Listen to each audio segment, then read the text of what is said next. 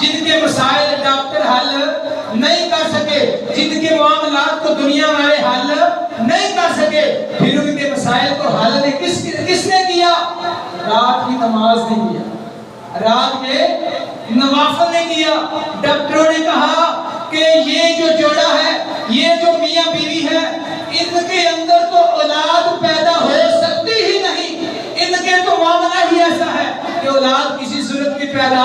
وہ بندہ کہتا ہے ڈاکٹروں نے تو مجھے ایسے نا امید کیا، ایسے مایوس کیا، میں اللہ کے در پہ آیا، میں نے تہجد کا اہتمام کیا، میں نے رات کے وقت نیند کی قربانی دینا شروع کر دی۔ مولوی صاحب آج اللہ نے مجھے ہیرے جیسے 2 بیٹے عطا کیے۔ نیند کی قربانی دو گے نا انشاءاللہ۔ چوتھے نمبر پہ مال کی قربانی۔ مال کی قربانی بڑا عظیم عمل ہے، مال کی قربانی۔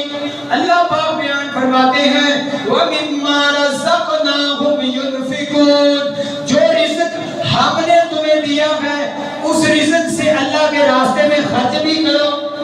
اللہ کے راستے میں مال کی قربانی دینی ہے۔ الشیطان یعدکم الفقر ویأمرکم بالفحشاء واللہ یعدکم مغفرۃ منہ وفضلا۔ اللہ پاک فرماتے ہیں جب بھی بندہ مال کی قربانی دیتا ہے پھر شیطان پتہ کیا کہتا ہے؟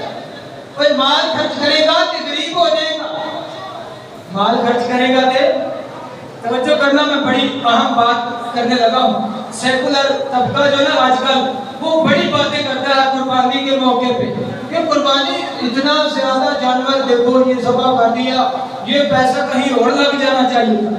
کہتے ہیں موبائل لیا نا ایک بندے نے 50,000 کا موبائل، کہتا ہے واہ بھائی واہ بڑی بات ہے، موبائل لیا ہے، کیا بات ہے۔ ایک بندے نے کوٹھی 5 کروڑ کی بنائی۔ کتنے کروڑ کی؟ بیریا ٹاؤن میں مکان خریدا تو دوست کہتا ہے بھائی پتہ چلا ہے کہ کوٹھی بنائی ہے، بڑے لکی ہو یار، بڑے نصیبوں والے ہو، پارٹی کب کھلاؤ گے، دعوت کب دو گے۔ ایک بندے نے، یہ مثال دے رہا ہوں، 50 کروڑ کی گاڑی، 50 لاکھ کی گاڑی خریدی تو بڑی خوشی ہوتی ہے، دوست آتے ہیں بھائی کیا بات ہے گاڑی خریدی ہے، ہمیں بھی کچھ مٹھائیاں کھلاؤ کہ دعوت کوئی پارٹی کا اہتمام کرو۔ تو جب وہ کہتا ہے نا کہ میں نے 80,000 کی قربانی خریدی ہے، 80,000 کی، بولو کیا خریدی ہے، تو پھر دوست کیا کہتا ہے بھلا اوے یار کیا فائدہ تھا اتنے پیسے لگانے کا، 80,000 کی قربانی تو نے خرید لی ہے، یہی پیسے کسی غریب کی بچی کو دے دیتا، اس کو جہیز دے کے دے دیتا، یہی پیسے تو کسی کے گھر میں راشن میں ڈال دیتا۔ میں کہتا ہوں بھائی جب اس نے موبائل لیا تھا اس وقت تو تمہیں غریب کی بچی یاد نہیں آئی، جب اس نے کوٹھی لی تھی 5 کروڑ کی اس وقت بھی تجھے کوئی غریب یاد نہیں آیا، اور جب اس نے گاڑی خریدی تھی لاکھوں روپے کی اس وقت بھی تجھے غریب یاد، اس وقت تو بھی خوش ہو رہا تھا۔ اگر اس نے قربانی خرید لی ہے، جو اللہ نے حکم دیا ہے، جو اللہ نے فرض کیا ہے، جو سنت ابراہیم علیہ السلام ہے، نبی پاک صلی اللہ علیہ وسلم نے کئی دفعہ اپنے ہاتھوں سے 100 جانور ذبح کیے، 100 جانور میرے آقا نے قربانی کیے، حالانکہ میرے آقا پہ ایسے حالات بھی آتے رہے، نبی پاک صلی اللہ علیہ وسلم کے گھر کے اندر مدینے میں ایسے حالات بھی آئے، 2 مہینے گھر میں آگ جلی، نبی پاک صلی اللہ علیہ وسلم کی بیویاں فرماتی ہیں ہم کھجوریں کھا کر اور پانی پی کر گزارا کیا کرتے تھے، لیکن ان دنوں میں بھی نبی پاک صلی اللہ علیہ وسلم نے قربانی کے عمل کو چھوڑا، آپ نے اس وقت بھی قربانی کی ہے۔ آج لوگ کہتے ہیں بھائی قربانی دے کر قرضہ لے کر قربانی کر سکتے ہیں، قرضہ لے کر تم کرو قربانی، باقی سارے کام جو قرضہ لے کر کرتے ہو تو قربانی کیوں نہیں کر سکتے؟ بیٹی کی شادی کے لیے قرضہ لے لیتے ہو، لوگ تو فضول کاموں کے لیے، بے حیائی کے کاموں کے لیے، فضول محفلوں کے لیے قرضہ اٹھاتے ہیں، تو اللہ کے دین کے لیے قرضہ کیوں نہیں اٹھاؤ گے بھائی؟ قربانی کا عمل لازمی کرو۔ نبی پاک صلی اللہ علیہ وسلم نے بیان فرمایا، میرے آقا مدنی سرکار فرماتے ہیں اے میرے صحابہ سمیدو زحایاکم، اپنے جانوروں کو خوب موٹا تازہ کرو، قربانی کے جانوروں کو خوب موٹا تازہ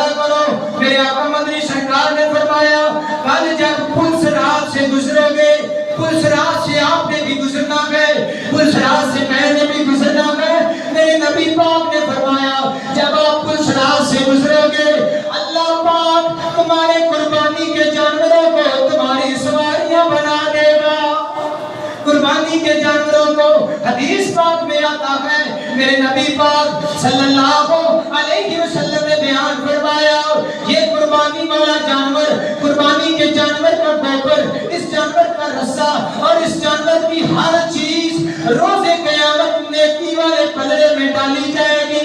میرے نبی پاک صلی اللہ علیہ وسلم نے ایسے صحابہ کرام کو قربانی کی فضیلت بیان فرمائی۔ صحابہ کرام بیان فرماتے ہیں ما هذه الأضحى، اے اللہ کے رسول صلی اللہ علیہ وسلم یہ قربانیاں کیا ہیں؟ لوگ قربانیاں کر رہے ہیں، لوگ جانور ذبح کر رہے ہیں، یہ کیسا عمل ہے؟ نبی پاک صلی اللہ علیہ وسلم نے بیان فرمایا، آقا فرماتے ہیں میرے صحابہ سنت ابیکم ابراہیم، جس کو سمجھ آئیے بولے نا ذرا سبحان اللہ۔ آقا فرماتے ہیں یہ تمہارے باپ ابراہیم کی سنت ہے، تمہارے باپ ابراہیم کی سنت ہے۔ صحابہ کرام فرماتے ہیں وَمَا لَنَا يَا رَسُولَ اللَّهِ، اے اللہ کے رسول ہمیں کیا ملے گا؟ ہم جب قربانی کریں گے تو ہمیں کیا ملے گا؟ نبی پاک صلی اللہ علیہ وسلم بیان فرماتے ہیں اے میرے صحابہ تمہیں کیا ملے گا؟ بِكُلِّ شَعْرَةٍ حَسَنَةٍ، اس جانور کے ایک ایک بال کے بدلے میں اللہ نے کیا عطا فرمانے۔ یہ ہے قربانی۔ میرے بھائیوں آج ہم نے صرف جانور کی قربانی کو یاد رکھا ہے، باقی قربانیاں ہم جہاد کی قربانی کو مسلمان بھول گیا، جان قربان کرنے کی قربانی کو مسلمان، اسی وجہ سے تو آج ہمارا فلسطین یہود کے قبضے میں ہے، آج ہمارا کشمیر ہندو کے قبضے میں ہے، مسلمان ذلت و رسوائی کی زندگی گزار رہا ہے، پوری دنیا پہ یہودی کافر بے ایمان منافق حکومت کر رہا ہے، کیونکہ آج ہم جہاد کی قربانی کو بھول گئے، ہم جان قربان کرنے کی قربانی کو بھول گئے۔ میرے بھائیوں جس طرح جانور کی گردن پہ چھری چلانی ہے، آج وعدہ کرے اپنے جانور کی گردن پر چھری چلانے سے پہلے اپنے نفس کی خواہشات پہ چھری چلانی ہے، چلاؤ گے انشاءاللہ؟ شرک کی گلاستوں پر توحید کی چھری چلاؤ گے نا انشاءاللہ؟ توحید کی چھری چلاؤ اور اپنی نیند کی قربانی دو، بھوک اور پیاس کی قربانی دے کر، روزے رکھو وقت کی قربانی دے کر، جمعے کے لیے آؤ، نمازوں کے لیے آؤ۔ جب ہم یہ ساری قربانیاں دیں گے پھر آسمانوں کا رب ہم سے راضی ہو جائے۔ اور قربانی کا مقصد کیا ہے؟ اللہ پاک نے جو قرآن میں بیان فرمایا ہے، قربانی کا مقصد ہے کہ تم تقوی والے بن جاؤ۔ تقوی کس کو کہتے ہیں؟ نیکی کے راستے پہ ڈٹ جاؤ اور گناہ کے راستے سے ہٹ جاؤ، یہ ہے تقوی۔ اللہ فرماتے ہیں لَن يَنَالَ اللَّهَ لُحُومُهَا وَلَا دِمَاؤُهَا وَلَٰكِن يَنَالُهُ التَّقْوَىٰ مِنكُمْ۔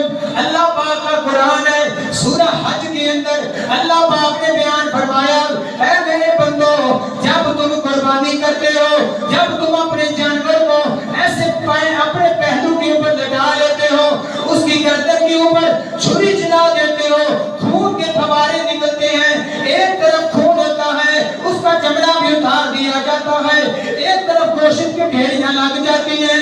اللہ کے پاک نبی حضرت محمد صلی اللہ علیہ وسلم کے سینے پہ قرآن نازل ہوا، اللہ پاک فرماتے ہیں، اللہ پاک فرماتے ہیں ایک طرف گوشت ہے ایک طرف خون ہی خون ہے۔ اللہ فرماتے ہیں آسمانوں پر میں رب کے پاس نہ تو اس جانور کا خون پہنچتا ہے نہ تو اس جانور کا گوشت پہنچتا ہے، اللہ کے پاس اگر پہنچتا ہے تو تیرے دل کا نیک ارادہ پہنچتا ہے۔ کس کے لیے قربانی کرنی ہے؟ اللہ نے تیرے جانور کے قد کو نہیں دیکھنا کہ اس کا جانور بہت بڑا لمبا اونچا، اللہ نے تیرے جانور کی قیمت کو نہیں دیکھنا کہ بھئی پورے پیٹ وچوں سب نالوں مہنگا جانور اے نمبردار صاحب ہے کہ ایدی قربانی کو قبول کر، نہیں، اللہ پاک کس کی قربانی قبول کرتے ہیں؟ قربا قربانا، دو بندوں نے قربانی کی، حضرت آدم علیہ السلام کے بیٹوں نے ایک کی قربانی قبول نہیں ہوئی، دوسرے کی قربانی قبول نہیں ہوئی۔